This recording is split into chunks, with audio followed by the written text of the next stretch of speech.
Hello again, everybody. It's Mr. Scott, your favorite middle-aged metalhead, here to welcome you to a brand new series that's going to be on my channel throughout the year 2024, and that is where we are going to be celebrating metal albums that turn 40 years old in 2024. Essentially, metal albums that become middle-aged, and who better than the middle-aged metalhead to welcome them into this time of their lives.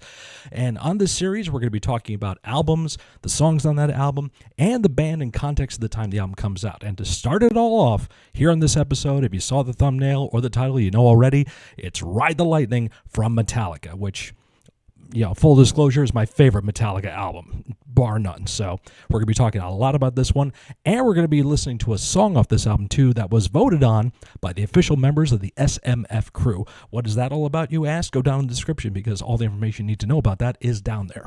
And they have decided that I'm going to be listening to track 6 off Ride the Lightning. Yeah, which means I'm going to be listening to Escape. I know. Now, for those of you who don't know why I did that and why the noise went off, when you say the word escape, let's not do that every time, okay? When you say that in the context of this album, you don't get a lot of good feelings from longtime Metallica and metal fans. Why? More about that later on. We're going to be listening to this song, Escape, Don't Do It, and I'll be pausing it in between to give you guys some facts about this album. So if you're a longtime fan of Metallica, this might be stuff you've heard already, but if you're not a longtime fan and you're interested to learn, stick around, because you're definitely going to learn something. By the way, if there are any gatekeepers out there, a Metallica gatekeeper specifically, I'm going to ask you nicely right now to just go away. Just go. You can leave. Thank you for the clicks. Much appreciated. Why'd you have a good day? But you can go, okay?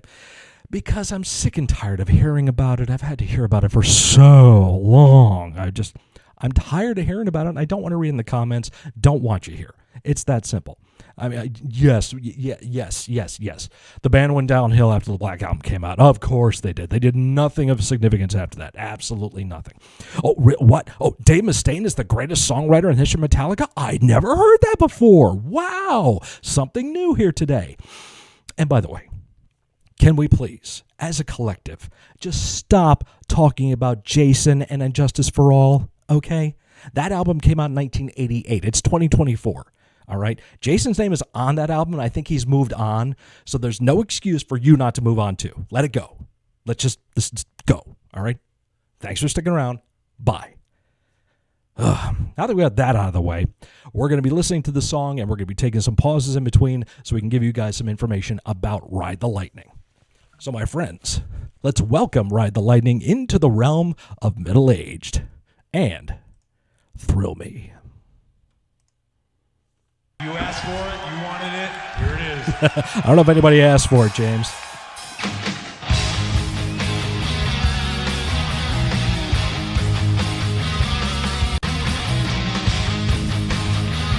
We'll get to why this is not a popular song, like I said, in a little bit.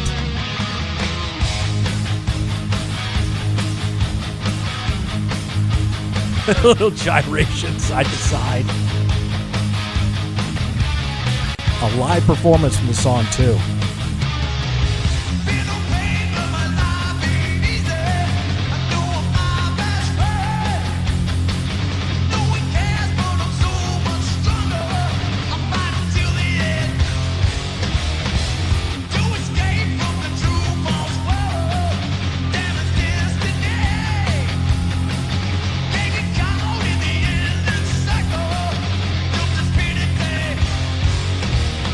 Course. Notice the guitar line changes playing and his vocal line match up.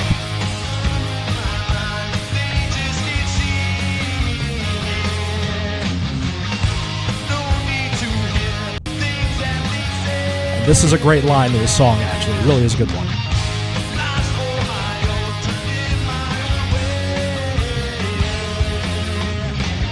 So let's talk about Ride the Lightning from Metallica. This was the second studio album from the band. It came out in July of 1984, the follow-up to their debut album, Kill 'Em All.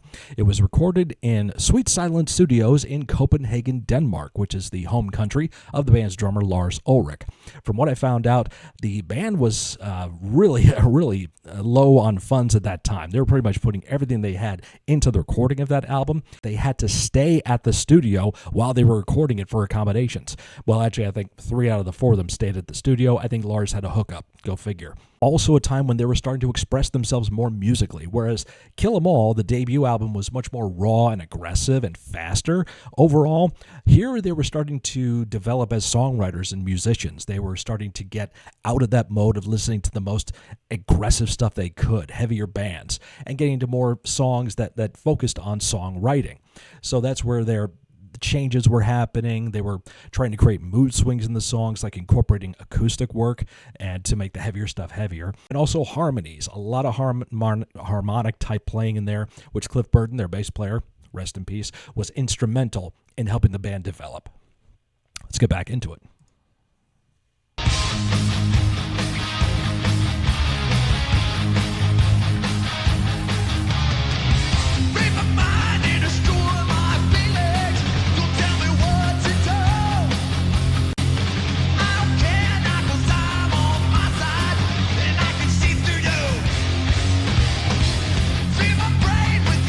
Yeah, the song definitely sounds a lot mellower for a Metallica song, especially in context of the time. And again, we'll get into that in a little bit.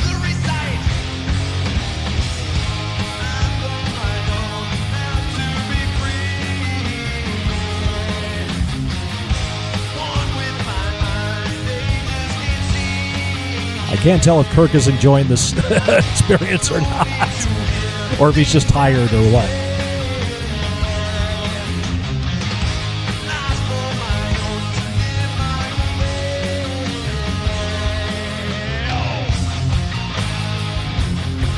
Bridge part coming up here. Go. Lars switching up there.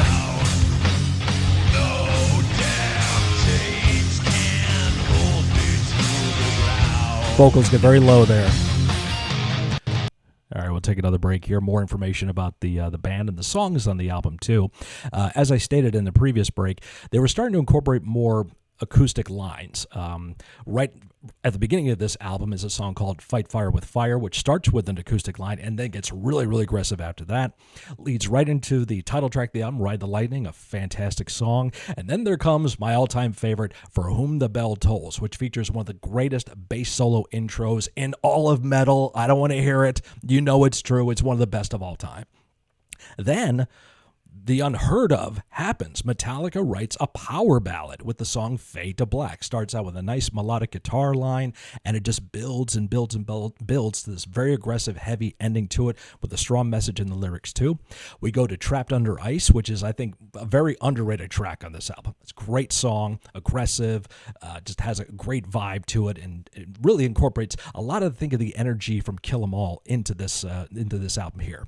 Then we get to this song, Escape.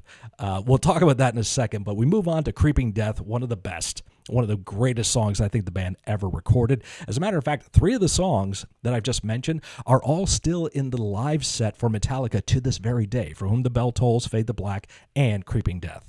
And then the album ends with an instrumental track called The Call of Cthulhu, which was another kind of unheard of thing at the time, where Metallica was doing an instrumental, no vocals at all, but a great piece of music, which actually I believe Dave Mustaine, who was the band's original lead guitar player, is credited with some writing credits in that song. So he does get some respect with that one. As far as Escape is concerned, and you didn't hear the fanfare at that point because we've cut it out, this song basically was done by pressure by the band due to pressures they were getting from their management and the record company. They were basically telling them, you guys need some kind of single material, like a radio-friendly song. Well, Metallica was not built for radio at this time. It just really wasn't. So they were kind of looking at their influences, thinking of like the AOR rock bands that you heard on the radio in the late 70s and early 80s, bands like Journey, Foreigner, REO Speedwagon, and the like. So they kind of took that formula and put the Metallica twist on it, and here you go. And that's why this isn't really received very well by a lot of fans. But hey, it is what it is. Back into it.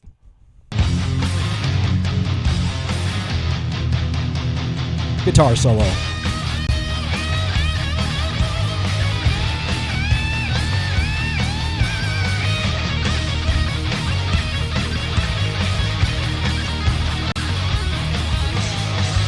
Even for a Kirk Hammett guitar solo, it seems very simplistic. I'm not saying I could play it, but it seems very like, I'm just going to do these little moves right here and just fill those bars.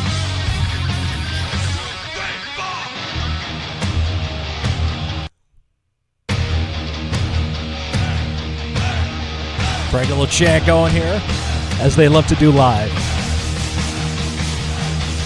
Go.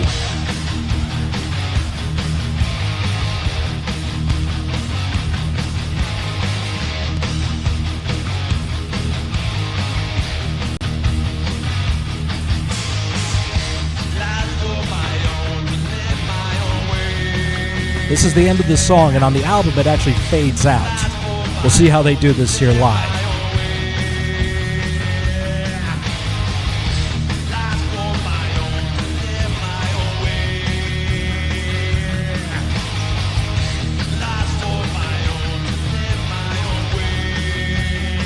And say what you want about the song, that's a great line. Life's for my own, to live my own way.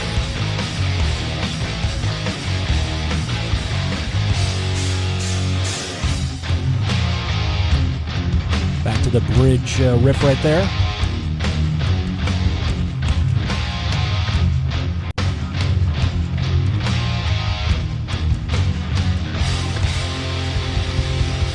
And ring it out to bring it home. Escape from Metallica. Do you like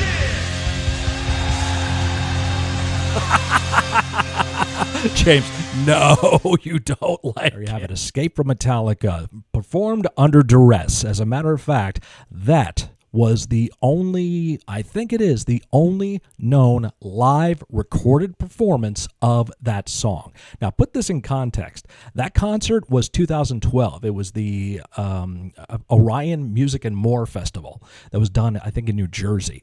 And that was done 2012. The album came out in 84. So that's 28 years they went without playing that song live. Or if they did, it was very rare. And that was one of the rarest occurrences you'll ever see of that song. Also, in context of the time that the album came out, there was talk of actually adding a full-time lead vocalist to the band because James Hetfield wanted to concentrate more on his guitar playing. A man named John Bush, who was a part of another band called Armored Saint, was actually asked to join, but he declined. So that left James Hetfield as the frontman. And you know, say what you will, James Hetfield has gone on to be one of the greatest frontmen in the history of metal. Bottom line, he's not called Pop Ahead for no reason, okay? Simple as that. I love the album. I think it's fantastic. What do you guys think of that song? Are you a longtime fan of Metallica? What do you think of the album, too? What's some of your favorites? Let me know in the comments. Also down there is the link to this video here that you got to see. Also information about me, links to all my social networks, my TeePublic merchandise store, my Twitch account. I go live every week and I play music on there, and I play a lot of Metallica on there. And you can find out how to join up here at this channel and help support me in my endeavors. So I thank you very much for stopping by, my friends. Keep those horns high. And now that Ride the Lightning is middle-aged, I think it should take a nap, because that's probably what I'm going to do. Never stop playing.